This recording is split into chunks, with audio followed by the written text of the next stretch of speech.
কয়েকজন বলল যে আগস্টে নির্বাচন দিয়ে দেন, কয়েকজন বলল যে না ডিসেম্বরে নির্বাচন দিয়ে দেন, কয়েকজন বলল যে না, যেহেতু আপনি বলেছেন আগামী বছর জুন পর্যন্তই থাকেন, তাহলে এইটার ব্যাপারে সরকার সিদ্ধান্ত কিভাবে নেবে? সরকারের সিদ্ধান্ত নেবার দ্বিতীয় গণতান্ত্রিক পদ্ধতি হচ্ছে গণভোট। আপনি রেফারেন্ডামে চলে যাবেন, রেফারেন্ডামে মতামত দিবেন, জনগণের মতামত নেন। আপনি কি আগস্টে নির্বাচন চান, ডিসেম্বরে নির্বাচন চান, ফেব্রুয়ারি মার্চে নির্বাচন চান, আগামী জুনে নির্বাচন চান, না আরও পরে নির্বাচন চান, অথবা কখন নির্বাচন চান আপনি লিখে দেন ওখানে কাগজ কলমে। দেখেন মানুষ কি বলে, এবং মানুষের মতামতের উপর ভিত্তি করে সবাই সিদ্ধান্ত নিতে হবে। সবচেয়ে সফলভাবে দেশ চালাচ্ছেন, তাহলে কি ওনার আসলে লম্বা সময় থাকা উচিত কিনা? প্রশ্ন হচ্ছে, দেশের মানুষ চাইলে থাকবে, সকল রাজনৈতিক দল ঐক্যমতের ভিত্তিতে যদি চায় তাহলে সে থাকবে। তো তার থাকা না থাকার গ্রহণযোগ্যতা, ন্যায্যতার জায়গা হচ্ছে অংশীজনরা কী মনে করে। অংশীজন কারা? বাংলাদেশের রাজনৈতিক দল, ছাত্র সমাজ, গণ অভ্যুত্থানের পক্ষের শক্তি, পেশাজীবীরা। এই যে টোটাল অংশীজনরা আছে যারা ফ্যাসিবাদ বিরোধী আন্দোলন করেছে, একটা পরিবর্তন করেছে, তারা সবাই মিলে যদি চায় প্রফেসর ইউনূস 6 মাস থাকবে, 6 মাস থাকবে।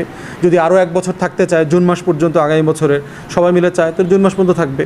যদি সবাই মিলে চায় যে এটা আরও বেশি থাকা দরকার, আরও বেশি থাকবে। যদি সবাই মিলে চায় যে না আগস্টের 5 তারিখে নির্বাচন দিতে হবে, তাহলে আগস্টের 5 তারিখে নির্বাচন দিতে হবে। মোদ্দা কথা হচ্ছে, যত সফল রাষ্ট্রপতি, রাষ্ট্রনায়কই হন না কেন, তাকে জনগণের ম্যান্ডেট নিয়ে জনগণকে প্রতিনিধিত্ব করে এমন লোকদের মতামতের ভিত্তিতে তাকে ক্ষমতায় থাকতে হবে।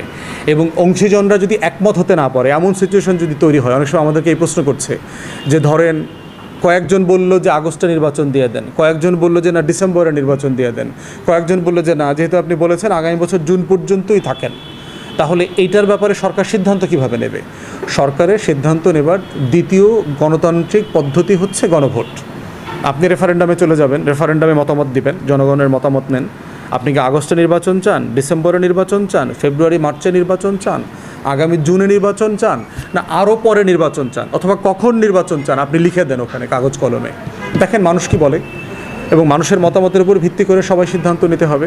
মোদ্দা কথা হচ্ছে, কে কতদিন ক্ষমতায় থাকবে এটা মতামতের ভিত্তিতে, ঐক্যমতের ভিত্তিতে সবার সাথে পরামর্শ করে প্রয়োজনে গণভোটের মাধ্যমে এই সিদ্ধান্তে আমাদেরকে আসতে হবে।